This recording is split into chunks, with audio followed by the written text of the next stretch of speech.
છે, અમારા છોકરા અહીં ભણે છે, પણ આ ઘણી મુશ્કેલીઓ છે છોકરાઓ માટે કે જે આ સ્કૂલમાં એક શેડ બનાવવાનો હતો તે 3 મહિના પહેલાં એનું ખાતમુહૂર્ત થઈ ગયું, પાયા ખોદાઈ ગયા, પણ હજી સુધી બન્યો નથી.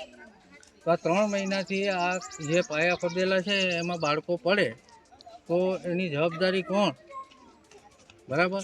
અને પડે અને કંઈક હાથ પગ ભાંગે તો બાળકોનું જે શિક્ષણ બગડે તો જેટલી વહેલી તકે આનું કાર્ય પૂરું થાય આ શેડનું કે છોકરાઓ માટે બહુ જરૂરી છે, કારણ કે અહીં કોઈ વ્યવસ્થા નથી, જમવા માટેનો કોઈ શેડ નથી, બાળકો ઝાડવા નીચે બેસીને જમે, પ્રાર્થના પણ લોબીમાં કરવી પડે, નાની એવી જગ્યા છે.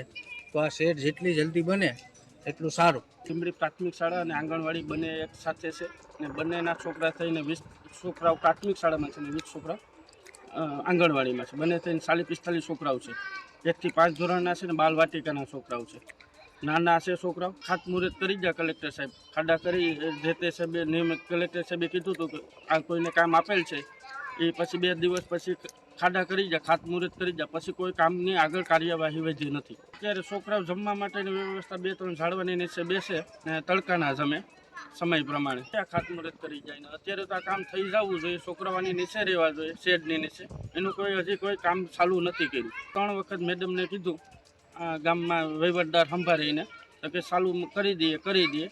મેડમ પછી કોઈ કામ કરવા માંગતા નથી. મારી બેબી અહીંયા બાલવાટિકામાં અભ્યાસ કરે છે, તો આ ખાડા જેદીના છે તેદીના બાળકોનું જોખમ વધારે રહેશે. તો કલેક્ટર સાહેબ આવ્યા તેદીનું આ ખાડા કરીને રાખી ગયા છે, હજી કામ પૂરું થયું નથી.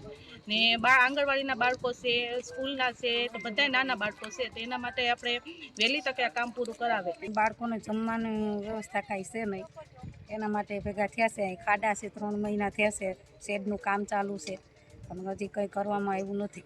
આંગણવાડીના બાળકો આંગણવાડીમાં જ રહેશે, ત્યાં જ જમે છે, એ પણ જર્જરિત હાલતમાં છે. અહીંયા ખાડા છે તો બાળકો અંદર પડી જાય તો એની જવાબદારી કોણ? મારા બાળકો પડ્યા નથી, પણ છતાંય શિક્ષકો ઉપર જ જવાબદારી આવે ને. અમે વાલીઓ તો એને કહેવાના જ છે ને, પડે કે કાંઈ થાય તો સાહેબોને એને જ જવાબદારી લેવાની આવે બધી. તો આ કામ થઈ જાય તો અમારા બાળકોની છાંય બેસીને જમે.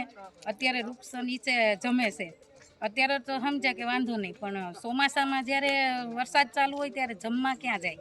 2 સ્કૂલને 2 રૂમ જ છે, તો અંદર ભણે કે જમે?